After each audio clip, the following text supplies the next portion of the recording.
Bona tarda a tothom. So, good afternoon, everyone, and welcome to the Catalonian National Museum.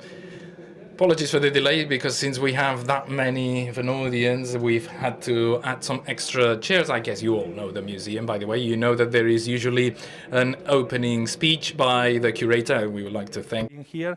El que avui presentem són And today we are, as a matter of fact, introducing two exhibitions.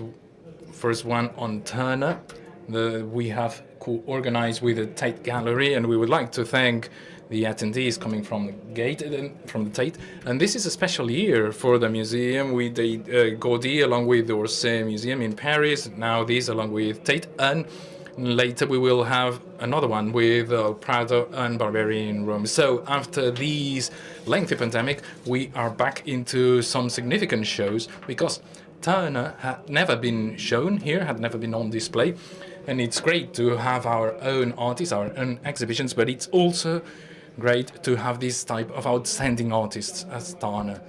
And this is something that we are really well more aware of, and that's our feeling towards the environment. And Turner had this approach at the environment, and this is something that we will continue on talking about, and I think we will all, because of the serious issue we're facing ahead. And this is an exhibition that allows for that. This is an outstanding exhibition, and the curator, as we have him here, has had the privilege of researching what we know as the Turner bequest, the legacy the Turner left, 400 oil paintings and close to 35,000 sketches and studies that have enabled us to organize this exhibition, and so that we can have a deeper glimpse at the studies, something that Turner would have never thought that it would have been exhibited, that they are unfinished or they are finished as a sketch. So what we call now a modern abstract artist, it would seem as even Rothko in the 1800s, but it is indeed somehow cheating, because we are looking at an exhibition that he would have never thought would have been on display. And I think that's a reason for joy. And let me also tell you that next to it we have what we call the Heartbeat of Nature, and that's another exhibition. Probably if it would have done on its own, it would have been really difficult to set it up. But we work with our pool, with our archive of collections. We have many works which are difficult to see, but they are owned by you all because they are public. And there is a very nice exhibition on drawings, on museum artists that would otherwise have their own single exhibition, but with a selection done by Francesc and Aleix Roig, the curators at the museum, you will see how the artists back in the 19th century had this will to look outdoors and to look into the environment. And after the presentation by David, you are free to visit the exhibition. And there are no further speeches other than mine and latest David. And I do hope that you enjoy it. There will be no images shown. David has told us that he wants us to pay attention to what he'll be telling you. And you will later be able to see the paintings in 25, 30 minutes maybe. David, you have the floor.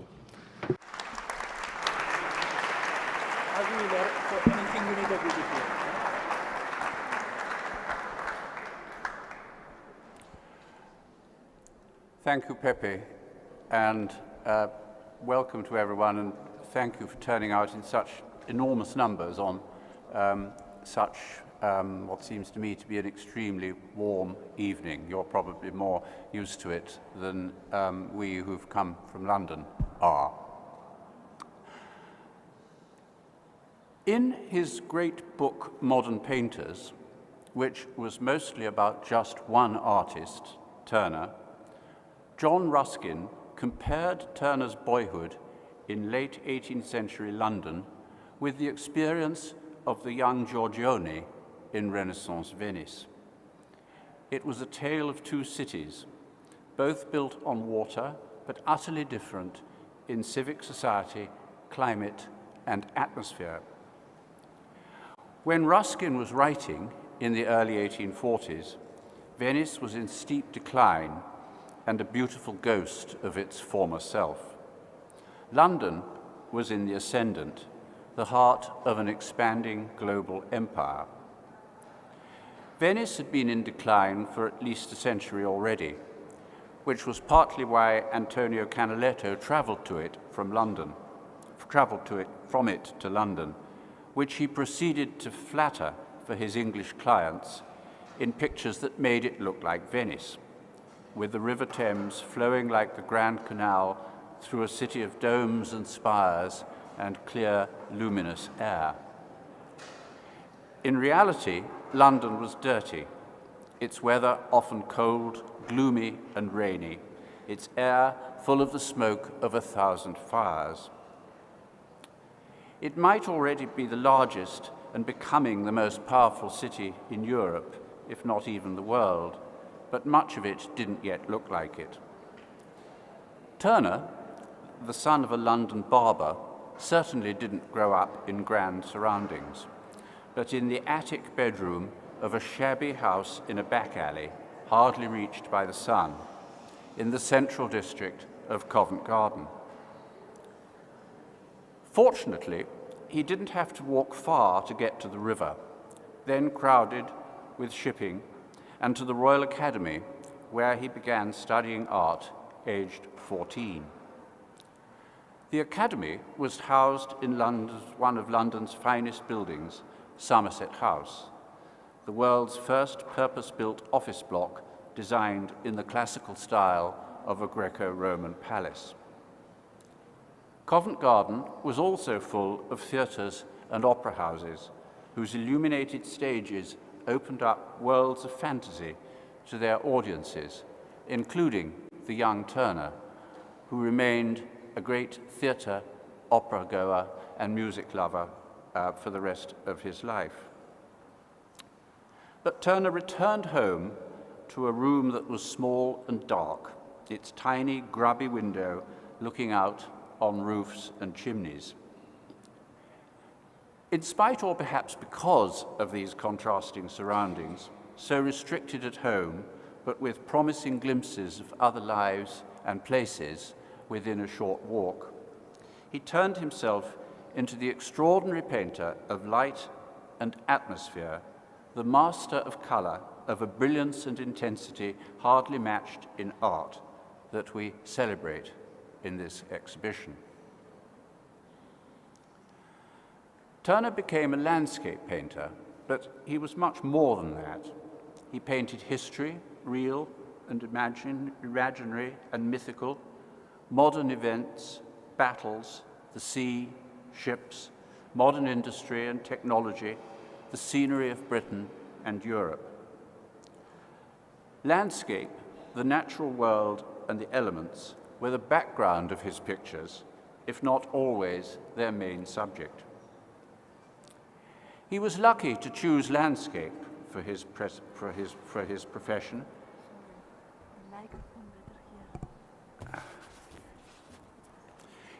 Sorry if you couldn't hear me.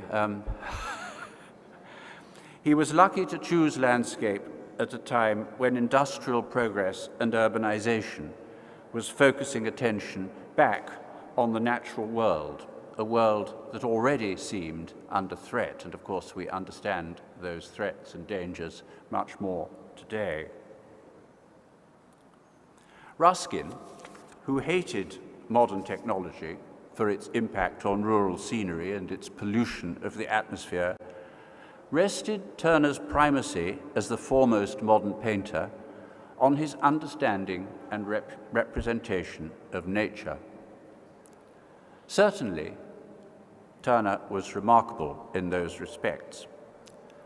But I've often argued, and now do again, that this was a limiting and reductive view of his achievements. It's as misleading as late 20th century modernist descriptions of Turner as an impressionist or abstract painter, working decades or a century ahead of his time. Turner was both more complex and less theoretical than that. He wouldn't have known what an impressionist was, or thought that abstraction was the inevitable destination of art. Unlike the Impressionists, he hardly ever painted outdoors from nature. He drew and sketched outdoors from the motif, but almost never painted outside his studio. As for abstraction, it wasn't an end in itself, but an effect, the product of a long study and understanding of elemental atmospheric phenomena that he used to bring life to his pictures. We should bear two things in mind. Ruskin based his judgments of Turner in Modern Painters largely on Turner's work in the 1830s, which he saw when he was beginning to take an interest in art. Ruskin knew less of the pictures that made Turner's reputation in the early years of the century, and probably wouldn't have liked them much. He certainly disliked, or even deliberately ignored, Turner's most genuinely modern pictures in the 1840s. Pictures that included the steamboats and railways that filled Ruskin with horror. 20th century modernist critics took little interest in these either, and focused on the huge numbers of unfinished private sketches and studies of skies, clouds, waves, and color beginnings of compositions in the Turner bequest, of which more in a moment, than on Turner's finished and exhibited pictures. Turner didn't think that way. When he first started planning a permanent collection of his work for posterity in the 1820s, he thought it might contain just 100 finished pictures. He later adjusted his plans, but probably never envisaged what actually happened when, in 1856, 5 years after his death, the British nation would receive not just 100 finished paintings, or even the nearly 400 when unfinished works in progress and oil sketches from his studio were added, but all these and tens of thousands of sketches, drawings, and watercolors, and several hundred sketchbooks. For the most part, this is the collection that now belongs to the Tate, and is the resource from which exhibitions like the one opening here today can be chosen. When we started putting this show together, we wanted to celebrate Turner's mastery of light and color, but also how he put those qualities to work in his art. So, in most of the sections of the exhibition, and it is arranged in loosely themed sections, you'll find finished pictures that Turner himself exhibited, surrounded by works often but not always in watercolor on paper, from the private archive he used as sources of reference. They're wonderful things, even if we shouldn't be so excited as to elevate them above their original function as works of reference. He thought of himself as a landscape painter, certainly, but he also wanted to raise that branch of art to a higher status than it had usually been allowed hitherto. Academic theory, such as tended to dominate in the Royal Academy when Turner studied there, held that landscape was an imitative art, like portraiture, not capable of the imaginative and conceptual heights of historical painting, what was literally called high art, with a capital H and a capital A. Nonsense, thought Turner. What could be higher than mastering the natural surroundings and the elements in which we live our lives? Unless, of course, an artist were to go further still and depict the operation of natural and elemental forces as a kind of natural history, as Turner did when painting stormy seas and skies, the movement of clouds, the play of light and shade as sunset breaks through clouds, twilight, the painter's hour for his generation, when, as he liked to quote the poet Byron, the moon is up and yet it is not night, the foreboding when darkness falls. In an area called Setting the Scene, we show how Turner created appropriate natural or landscape backgrounds for his subject pictures, and a few of the sort of colour studies he referred to for them. And as you'll see, we have already begun the exhibition with several watercolours of English scenery, rivers and coasts, in which he introduced the kind of natural phenomena, rainbows, rain showers, that he studied separately elsewhere. And then, to show his creative process in action, we call our first main room Memory, Imagination, and Synthesis. This, of course, is to emphasize that his creative process was much more than simply standing or sitting down in front of a scene and representing it exactly as it was at the time.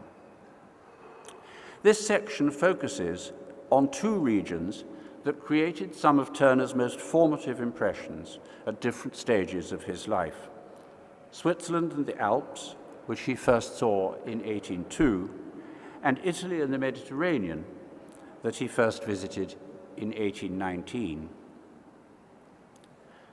The works in this room have been chosen to show how the impact of these places lasted for many years. A group of 4 colour studies of Grenoble, on the borders of France and what was then Savoy, date from the early 1820s. But they were based on black and white drawings, of which one is shown, made in 1802. 2 oil sketches of pictures for classical or mythological scenes date from later in the 1820s, but they look back to the coastline of Naples that he saw in 1819. The centerpiece of the room, a dramatic scene of an avalanche, contains the memory of the Alps, but not, as Turner saw them in the summer, of an avalanche itself, which is his imagined addition to his picture. It's there to show nature at its most formidable and awe-inspiring, to confront and challenge us. This notion of confrontation and not just admiration of the natural world follows through in our room called Facing Nature. And then in a room dedicated to light and atmosphere, we find some of the outcomes of that process and of that looking at and facing nature, often in watercolor studies, but also some of the finished paintings Turner made from his observations during his frequent travels during the summer months. Every year, and this started when he was a teenager, Turner set off around Britain and later to continental Europe to collect material to turn into pictures in his London studio during the winter. In the next room of the exhibition, Luminous Sublime, his studies of effects of light take on a more ideal, transcendent character. And I hope that these 2 rooms will really come across as the heart of the exhibition. Turner's palette lightened over the course of his life. Early pictures are often somber, but this soon changed. It's often said that the main factor in brightening his pictures was his experience of the light of Italy in 1819, something that, of course, for an artist from Northern Europe, and particularly from cloudy England, was a revelation. But the process had been underway long before that. By the turn of the century, he'd come under the spell of Claude Lorraine, the 17th century French painter whose pictures were much loved by the sort of aristocratic British collectors and patrons who took Turner under their wing. Claude's pictures of Italian landscape and Mediterranean seaports opened windows into a golden paradise in dark English rooms. There's a story that sounds apocryphal but may actually be true, of a servant dropping her broom and falling to her knees in front of her employer's pictures by Claude in his London house because she thought she was in heaven. The young Turner once burst into tears when he saw Claude because, as he explained, he'd never be able to paint anything like it. But he did, and our exhibition has some pictures to prove it. In his clients' collections, Turner also discovered Claude's Dutch contemporary, Albert Cuyp, whose golden tones of ambient vapor he praised in a lecture given around 1811, and whose pictures he set out to imitate and rival. To bring an inner glow into his pictures, Turner started painting them in thin oil glazes over a white ground, which showed through the paint just as white paper did through transparent wash in his watercolors. Light for Turner wasn't just something observed. It suggested enlightenment, the attainment of knowledge, the overcoming of obstacles and adversity, his own release from the dark surroundings of his early years. And increasingly, it signified defiance of blinkered critics who complained about the brilliance of his pictures, complained that they were too bright, too yellow, too vivid. He studied light and color scientifically, optically, technically, enthusiastically adopting the new, brighter pigments that modern technologies were bringing onto the market. But he recognized the emotional effects of light and color as well, thinking about them in relation to darkness and shadow, comparing the positive, negative, warm, cold extremes of the spectrum.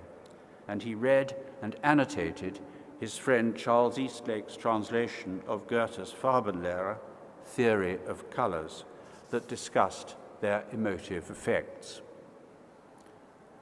Whether color was the product of light alone or of its interaction with shade and darkness, and where the darkness itself could be seen and depicted, fascinated Turner and inspired him to various pictures. Hence, our room called Darkness is Visible. At the end of our exhibition, we emerge back into the light. This recreates the experience Turner liked to give visitors to his own gallery of his pictures, those he was keeping back for his future bequest. People who'd made an appointment to see them were first kept waiting for a little while in a dark room, so that when they were admitted to see the pictures, they were almost blinded by their brilliance. In the last weeks of his life, Turner lived beside the Thames in Chelsea, often bedridden, but able to look out over the river. The Thames curves at this point, and if Turner looked eastwards, he could see the sunrise, or if westwards, sunset.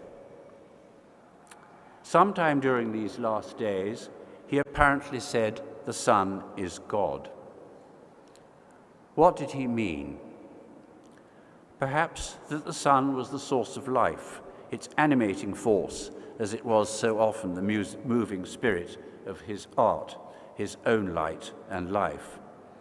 But of course, light also fades, like time, and in Turner's pictures, it dissolves shapes and forms, so that, as Karl Marx said of the revolutionary age in which he and Turner lived, all that is solid melts into air.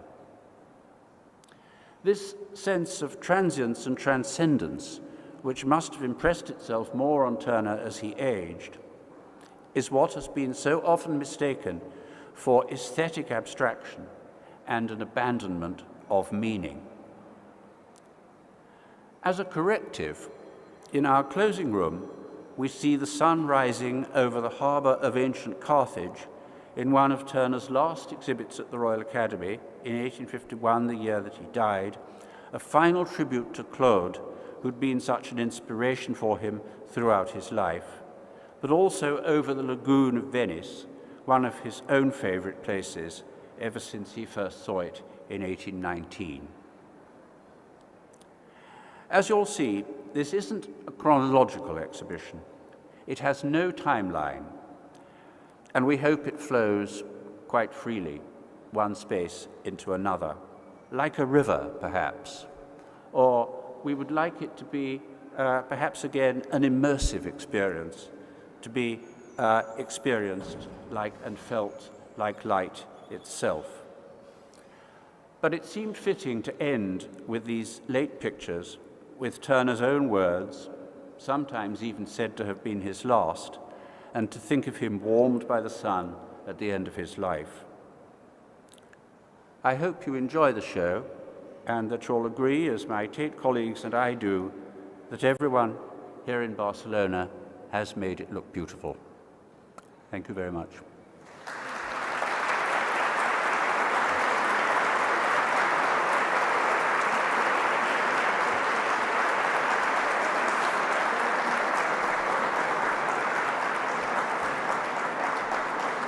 That's all. That's all, folks. Com vulgueu, eh?